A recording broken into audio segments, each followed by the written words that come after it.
Kwingineko, mshukiwa mmoja wa wizi wa mita za maji ameuawa kwa kupigwa na wananchi usiku wa kuamkia leo katika kijiji cha Maragi, eneo bunge la Kiharu.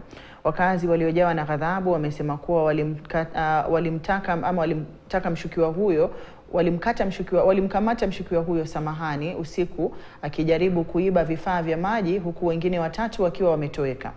Wamesema kuwa uhalifu umezidi maeneo ya Maragi baada ya watu wengi kupoteza mali yao kwa wezi ambao wanatembea usiku na mapanga wakiwaibia wakazi vifaa vya maji, ng'ombe, mbuzi na hata rununu.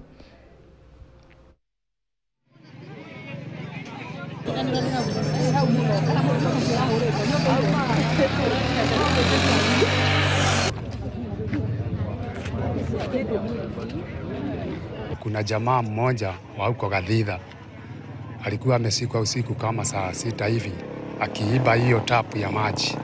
Sisi tumefurahi, watu wametoka kwao manyumba na wakamshika, na sasa alikuwa ameuawa. Na saa hii asubuhi hii mapema ndio amepelekwa mochari. Na hapa tunasubiriwa sana na wezi, wabusi, mita na tapu za maji, hata kuku.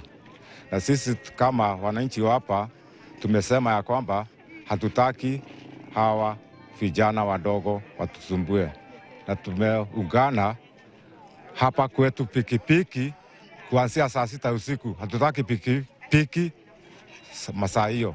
Tunaomba wakati wa security tukuwaita wakikuja kwa haraka. Pikipiki zinakuja huku usiku saa 6 saa 5 hivi. Hatujui zinaenda wapi kwa sababu zinafika tu hapa alafu zinarudi. Nyinyi watu wa pikipiki mjihadhari kwa sababu sisi kijiji tutajirida. Na zaidi ya watoto 50,000